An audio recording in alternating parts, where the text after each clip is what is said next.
Hey guys, number one Marmaduke fan here. I haven't done a regular old comic book review in a while. So these are all three good books that I enjoyed. They're dollar comics, and I'm trying to save money, so I'm buying a lot of dollar comics. This is almost kind of not a fair comparison because my argument is the Judas contract is great. I can't believe I waited this long to read it. Basically, if you're like me and the Teen Titans cartoon was your introduction to the Titans, I got so interested in the cartoons, I'd read about the characters and I'd find out, oh, okay, there's this comic called The Judas Contract that everybody says inspired the TV series. Everybody says it's super duper good.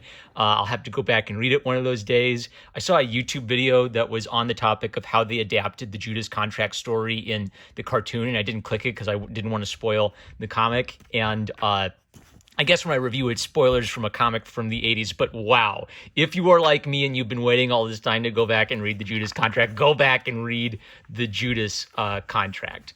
For the Marvel books, they're just too fun, goofy, entertaining. Like, look, he even drew the shape of her nipple. Good grief, they got away with so much back then. These are my older brother once told me that he liked X-Men, but his problem with the X-Men was that it was basically a soap opera.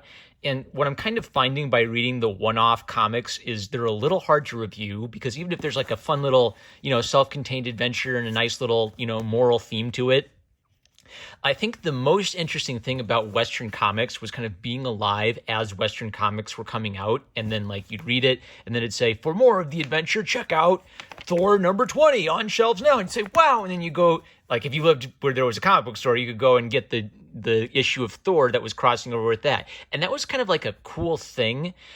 There are tiny little crossover events in manga, but there isn't anything quite like on the scale of what Marvel Comics did, which I think is a pro-con. It's a pro in that if you were alive while it was happening, it was this really cool unfolding world. But the problem is now it's a little hard to go back and get into it.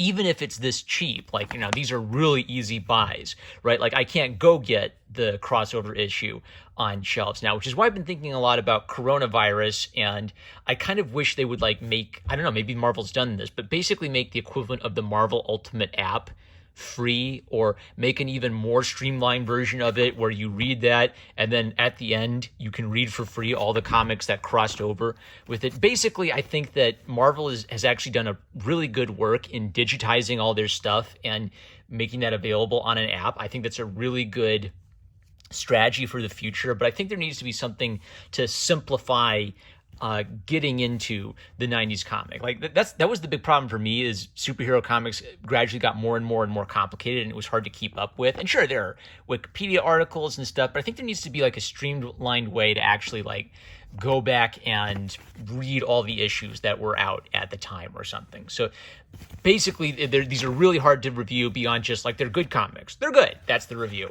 I do want to feature the artists real quick. Carmine and Infantino and Al Gordon were the artists, and I have a feeling this issue got rushed because the first few pages are really stylish and sexy looking, and then Carmine Infantino, he loves him some booty, and then later like it gets really wonky and jankety. Like I'm sure like they were switching artists and just cranking it out, trying to get it done. Like, what happened there? So, fun issue, neat little soap opera story. She makes a mistake and zaps someone she shouldn't have zapped. So she's a fallible human character with flaws. I dig that.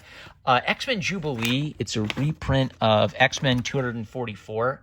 These are so random, these issues. But this was just like a fun, goofy introduction of Jubilee.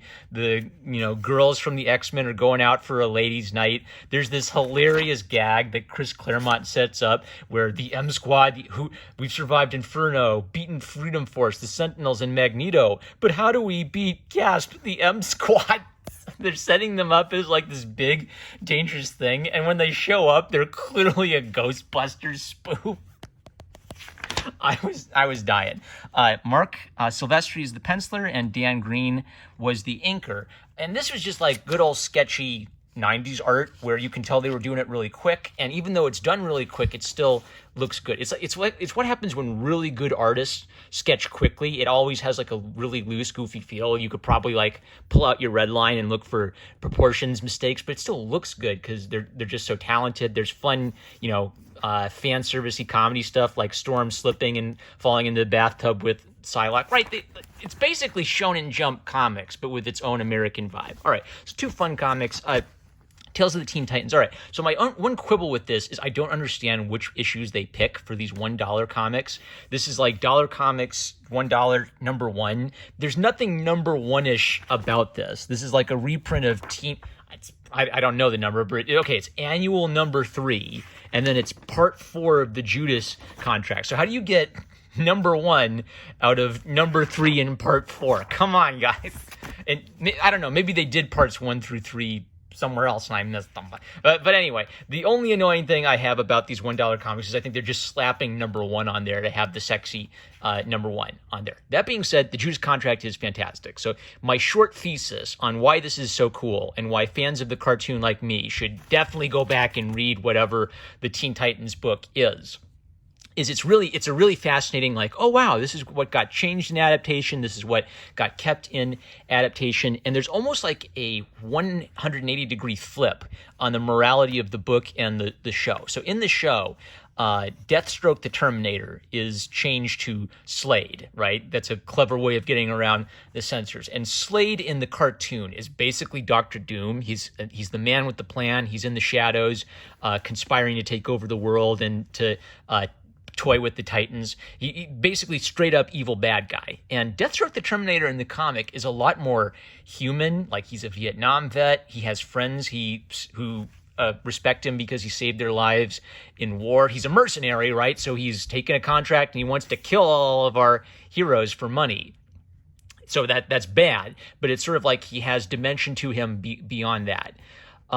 In the cartoon, Tara is a manipulated child. She doesn't know how to control her powers. Slade tells her, I'll help you control your powers, and this convinces her to turn on her team and betray them, right? That's the Judas part of the Judas contract. Comic book Tara is straight up evil, and I actually really like this because it's so different than what they did in...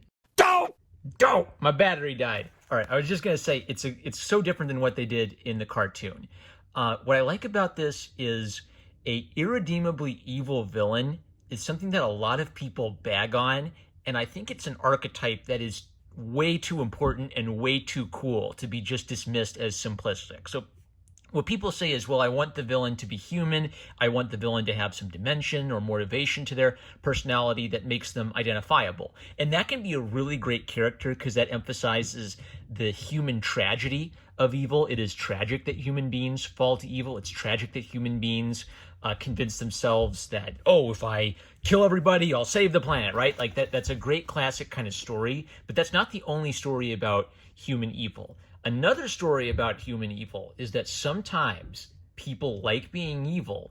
It doesn't make sense. It's not logical, and you can't reason them back to goodness, which is an especially bad trap for good guys, because good guys have empathy, they care about others, they want to believe the best in people, which means they can really get railroaded by evil people. And one of the thoughts I have about a good kids comic is it should be a fun kids adventure story, and it should explain a good idea to little Johnny, on his bicycle at the newspaper stand. So what the Judas contract reminded me of, it's a simplification of Richard III by William Shakespeare. And if you think, my teacher tried to make me read William Shakespeare and I hate it, trust me, you will become, like, the whole world of writing will open up to you if you make yourself read William Shakespeare and watch some, like, really good, I don't know, like BBC theatrical productions of it. And that'll kind of like help you get past like the old-timey English aspect of it. Once you get past the old-timey English aspect of William Shakespeare, his characters are everywhere in our literature because he observed the human soul so profoundly. So Richard III was that deformed little king with a hunchback, right? And so Richard III says, and therefore, since I cannot prove a lover, to entertain these fair, well-spoken days, I am determined to prove a villain and hate the idle pleasures of these days. Ouch. So Richard III, he's like an incel, right? Look, this is relevant to modern internet speak.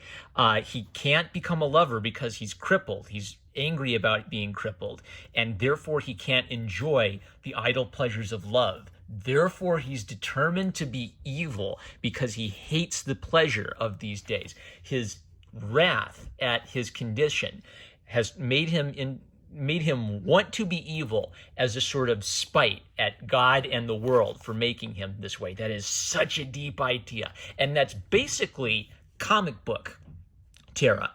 It's just kind of interesting to me that when they adapted comic book Terra, it's like they couldn't describe a character that evil, so they had to humanize her and give her a redemption story and have her like sacrifice herself at the end to save the other Titans. But the idea of the purely evil character, I love it. And just because they're pure evil, that doesn't necessarily mean they have to be a simplistic paper cutout character. Richard III is a fully developed character, and he's a character who embraces being evil fully without any like, I think I'm going to save the planet from overpopulation like Thanos stuff. You don't necessarily need that as long as the character has some dimension to them. Now, in addition to that, it's just a fun, good old superhero subterfuge story. Marv Wolfman and George Perez are the co-creators and co-editors. Dick Giordano and DiCarlo are the finishers. Now, I'm guessing this is Dan DiCarlo. Don't quote me on that. Maybe it's another DiCarlo, but Dan DiCarlo is like of Archie fame. And a lot of Archie comics are badly drawn. Dan DiCarlo drew the Archie characters beautifully and basically defined their style because he was a stylish cartoonist. So I bet it's him because the inking is so consistently stylish and gorgeous. This is just an absolutely grade A gorgeous book. Something your boy Zach kind of pointed out that I've been thinking about now is he's sort of joked that DC Comics often had kind of like the nice, clean, upper crust reputation, and Marvel had kind of like the trashy, cheap but fun reputation. So he liked Marvel because the sort of like the trashy fun aspect was part of the fun, unique identity of a Marvel comic. I'm definitely starting to see that pattern now. Maybe it's because I'm looking for it, but this is definitely like a really classily drawn comic. Like, look how solidly constructed the faces are. Everybody's shocked by the big reveal, and spoilers for 80-year-old story, Terra is the bad girl, and she's smoking a cigarette because she's the bad girl. And she's really vindictive. Like she doesn't really have a good reason to hate them, any kind of logical or justifiable reason to hate them. And when she turns evil, like she makes it clear that she's hated them this whole time. And she's like giddy at the prospect of them dying. And Logan, who is in the cartoon, he's Beast Boy. In the comics, his nickname was Changeling. He goes through basically like every possible explanation for what this be. Maybe it's mind control. Maybe he's just tricked her. Maybe there's some kind of sorcery involved here. Maybe she's deep undercover and she doesn't really hate us. And it's really painful to watch because he clearly can't accept this, and he clearly loved her, and he can't. It's connecting to this human thing where if you love someone and they betray you, you don't want to accept it initially.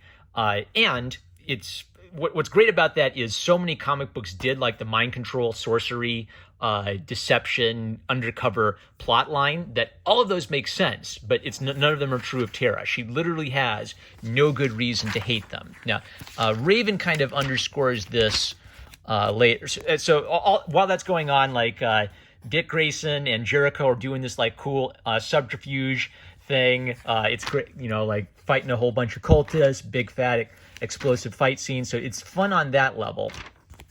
And then Raven, when she realizes they're trying to kill her, Raven says her thinking is unlike ours. She feels no true love or hate. Her soul is corrupt.